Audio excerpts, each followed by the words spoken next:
I never believed in the supernatural. Ghosts, demons, curses. They were just stories people told around campfires to scare each other. I was always the skeptic, the one laughing at horror movies and ghost tours. I loved debunking myths, tearing apart haunted house stories, explaining away the paranormal. I didn't believe in any of it.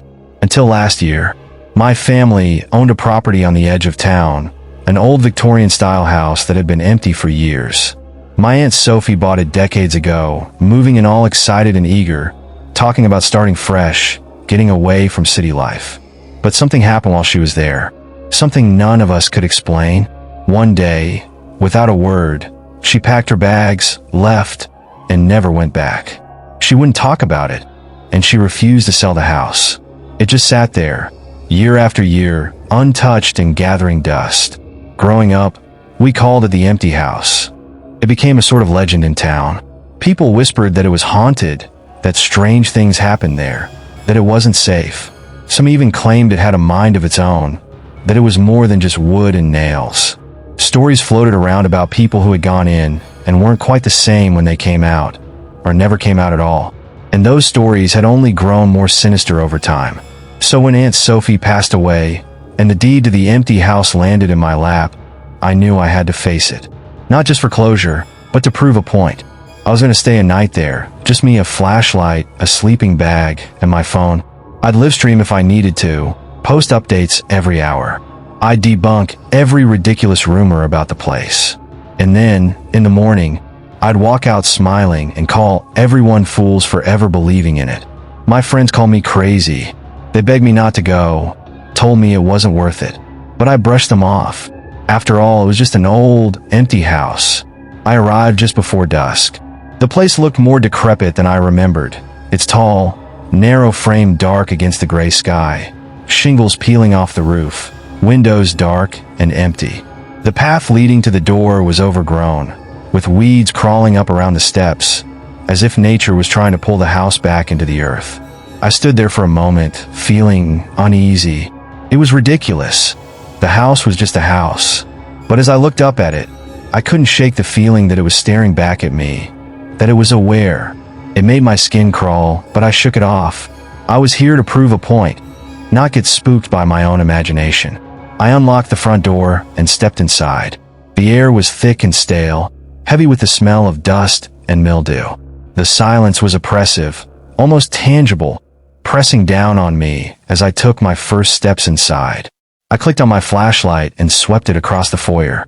Everything was still, untouched, exactly as Aunt Sophie must have left it. The furniture was covered in sheets, their shapes eerie and unfamiliar in the dim light. The walls were lined with old family photographs, but I noticed right away that they were all hung upside down. I felt a shiver creep up my spine, but I brushed it off. Probably just an old superstition or prank, I told myself. I moved through the rooms, taking pictures, narrating little updates on my phone to keep myself entertained. The place was odd, yes, but nothing supernatural. Just an old, abandoned house with strange quirks. Then, I heard it, a faint creak from upstairs like footsteps on the floorboards. I froze, heart pounding. My mind raced, looking for a rational explanation. Old houses make noises. Wood expands and contracts. That was all it was. But still, I couldn't shake the feeling that there was someone up there, someone waiting. I took a deep breath and headed toward the staircase. Each step creaked under my weight, echoing through the empty house. At the top of the stairs, the hallway stretched out in front of me, lined with closed doors. It was darker up here, colder, the air feeling dense and heavy. I opened the first door on the left and shone my flashlight inside. It was a bedroom, with a bed covered in a dusty sheet and a cracked mirror on the wall. But there was something else, footprints in the dust on the floor, leading from the doorway to the bed. They were faint, but unmistakable, and they weren't mine. I stepped back, pulse racing. Maybe someone had been squatting here, though I couldn't imagine why anyone would want to. The place felt wrong. The walls seemed to press in around me, and I felt an overwhelming urge to leave, to get out before something happened. But I couldn't let fear win. I moved down the hall to the next room. It was a small, cluttered bathroom, with yellowed tiles and a sink caked in grime. I turned to leave, But something caught my eye. Words scrawled across the mirror in what looked like smudged fingerprints. Who will stay forever? My heart skipped a beat. I tried to laugh it off, telling myself it was probably just Aunt Sophie's idea of a prank. She was known for her odd sense of humor, after all. But the words felt personal, as if they were meant just for me. I could almost hear the whisper in my ear, a voice low and taunting. Who will stay forever? I shivered and backed out of the bathroom, almost tripping over my own feet in my hurry to get out. My flashlight flickered, and for a moment, I thought I saw a shadow shift at the end of the hall. I whipped my light around, but there was nothing there. Just the empty, silent hallway. I went back downstairs, trying to shake off the feeling that something was following me. I couldn't deny it anymore. The house felt alive, watching, waiting. Every creak, every gust of wind seemed like a voice, a whisper in the dark. I reached the living room and set up my sleeping bag, trying to calm my racing heart. I was being ridiculous. I was letting the stories get to me, that was all. I pulled out my phone to text a friend, needing some kind of distraction. That's when I noticed the photos on the wall. They weren't just family portraits. They were pictures of the house itself, taken from different angles, different rooms. But as I looked closer, I noticed something odd. In each photo, there was a shadowy figure standing in the corner, almost hidden in the darkness. I felt a chill run down my spine. I stepped closer, shining my flashlight on the photos. The figure wasn't clear, just a tall, thin silhouette, but it was there, unmistakable. And the worst part? In each picture, the figure was facing toward me, as if watching me from within the frames. I backed away, heart hammering. This wasn't possible. I was alone in the house. I'd been alone the whole time, hadn't I? Then I heard it again, a soft, slow creak from behind me like someone shifting their weight on the floorboards. I whipped around, but there was nothing there. Just the empty, silent room. I took a shaky breath, trying to calm myself. I was being paranoid. But as I turned back to the photos, I noticed something that made my blood run cold. The figure in the photos had moved. It was no longer in the corners, lurking in the shadows. Now it was closer, standing in the center of each room, facing the camera, facing me. I stumbled back, almost dropping my flashlight. My breathing was shallow, panicked. I had to get out of here. I turned toward the door, but as I reached for the handle, I felt a cold touch on the back of my neck. I spun around, flashlight shaking in my hand, but there was no one there. Just a silent, empty house. I couldn't take it anymore. I yanked open the door and stepped outside, gasping as the fresh air hit me. I was free, out of that nightmare, or so I thought. As I looked around, my stomach twisted with a sickening sense of déjà vu. I was standing in front of the house, just as I had when I first arrived. The sun was setting, casting the house in a dark silhouette. I glanced at my watch, and my heart skipped a beat. It was exactly the same time as when I'd first arrived, down to the minute. I took a step back, my mind reeling. Had I imagined the entire night? Was it all some kind of hallucination? But then, as I looked back at the house, I noticed something in the window. A figure, watching me from the second floor, standing completely still, shrouded in shadow. And then, slowly, it raised a hand, as if beckoning me back inside. I stumbled back, fear clawing at my chest. I turned to run, but my feet wouldn't move. It was as if the ground had turned to quicksand, holding me in place. I couldn't breathe. I couldn't think. All I could do was stare at the house, the figure in the window, the dark, gaping doorway that seemed to be calling my name. And then, the door slammed shut behind me. I hadn't touched it. I hadn't moved. Yet, somehow, the door had swung shut with a final, thunderous sound, echoing through the empty night air. My heart hammered in my chest as I stumbled back, my breath coming in shallow gasps. I couldn't look away from that window, from the shadowed figure watching me from the second floor, its head slightly tilted as if curious. Then, as quickly as it had appeared, the figure was gone, vanishing from the window. I felt my legs weaken, barely able to keep me standing. I didn't know what to do. My phone was dead, my flashlight flickering weakly in my hand.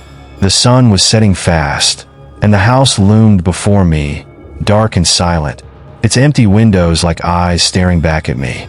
I turned, desperate to leave, to get as far away from that cursed place as possible.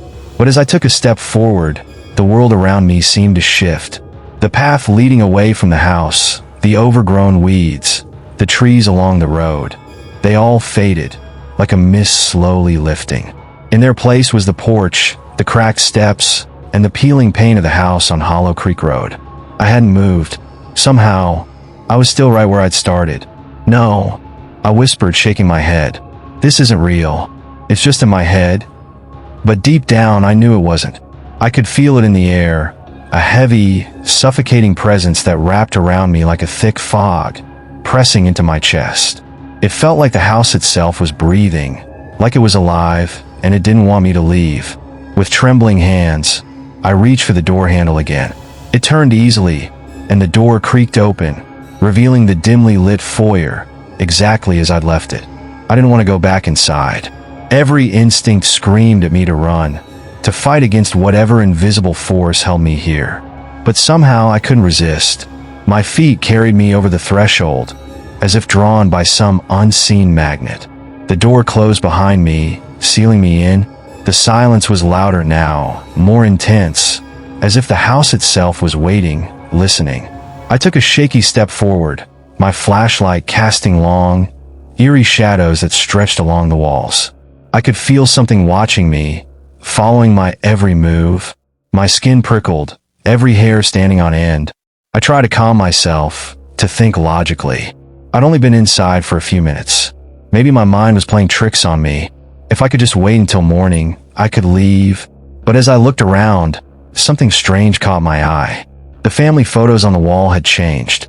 At first, I didn't believe it. I stared, blinking, trying to convince myself it was a trick of the light. But the changes were unmistakable. In each photograph, the faces were gone, blurred, smeared, twisted into vague, unrecognizable shapes. Every figure looked like a hollow shell, empty and distorted, their features melted away. Then I saw it, my own face, staring back at me from one of the photographs. My heart skipped a beat. There, among the faceless figures, was an image of me, standing in the exact spot where I was now, flashlight in hand, my expression frozen in terror. I stumbled back, my mind reeling. I never posed for that photo. It was impossible. And yet, there I was, as clear as day, trapped in the frame, just like the others. I backed away, feeling the walls closing in, the air thickening around me. My breathing grew ragged, my vision blurring. I had to get out of here. I turned, racing for the staircase, my only thought to get as far away from those cursed photos as possible. But as I reached the stairs, I heard it again, a soft, mocking whisper drifting through the air. "Who will stay forever?" The words echoed, twisting through the hallways, bouncing off the walls, growing louder and louder until they seemed to fill my mind. I clamped my hands over my ears, trying to block it out, but the voice was inside my head now, deep and insistent, pulsing with an eerie, unnatural rhythm. I ran up the stairs, taking them two at a time, desperate to escape the voice. I didn't know where I was going or what I was running from, but I couldn't stop. I burst into the first room on my left, slamming the door behind me. I leaned against it, gasping for breath, my heart pounding like a drum. The room was dark, the air cold and damp. I shone my flashlight around, trying to get my bearings. It was a bedroom, small and cramped, with a single bed against the wall. The sheets were rumpled, as if someone had just been lying there, and the pillow was indented, shaped like the back of someone's head. And then, on the wall above the bed, I saw it. A single line of text, written in dark, smudged letters that looked almost like blood. "You belong here." The words sent a shiver down my spine.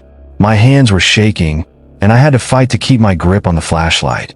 The room felt colder, the walls closer, and I could feel something in the darkness, something watching me, waiting. Suddenly, the door behind me creaked open. I whipped around, shining my flashlight into the hallway. There was no one there, but I could feel it, an overwhelming presence, filling the space, pressing down on me like a weight.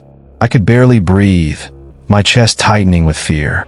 I took a step back, and my foot hit something on the floor. Looking down, I saw footprints in the dust, bare, slender footprints leading from the bed to the door. They hadn't been there before. My blood ran cold, and I felt a scream rising in my throat. And then I saw it, just for a moment. A shadow moving at the edge of my vision, a tall, thin figure standing in the doorway, watching me with hollow, empty eyes. I blinked, and it was gone, but I could still feel its presence, lingering, filling the room with a cold, suffocating dread. I couldn't take it anymore. I bolted, racing down the hall, my footsteps echoing through the house. I didn't care where I went. I just needed to get away, to escape the darkness that was closing in around me. I burst into the living room, heart pounding, my flashlight casting frantic beams of light across the walls. The room was exactly as I'd left it, except for one thing. The photos on the wall, they were no longer empty. Each one showed a figure, standing in the shadows, watching, waiting. And in the center of the wall, in a frame that hadn't been there before, was a photo of me, taken just seconds ago, frozen in terror, my flashlight shining into the darkness. I stumbled back, feeling the world spin around me. My mind was unraveling, my thoughts jumbled and fractured. I didn't know what was real anymore, what was happening. I could feel the house closing in on me, wrapping around me like a cocoon, pulling me deeper into its darkness. The whispers grew louder, filling my mind, drowning out my thoughts. I tried to scream, but no sound came out. I felt myself slipping, falling, my vision fading as the house swallowed me whole. And then, darkness.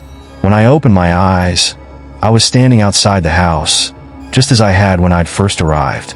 The sun was setting, casting the house in an eerie, blood-red light. I felt a strange sense of calm, a numbness that washed over me as I looked up at the house. It was empty, silent, waiting, and then I saw them, the figures in the windows, staring down at me with hollow, empty eyes. Each one a prisoner, trapped in the house, their souls bound to its walls, its floors, its shadows. And in the very center, in the topmost window, I saw myself, my own face staring back at me, pale and lifeless, my eyes empty and hollow. I was part of the house now, another lost soul bound to its darkness, doomed to wait for the next visitor who would dare to step inside. And as the last light faded, the house whispered its final, chilling words to me. Welcome home.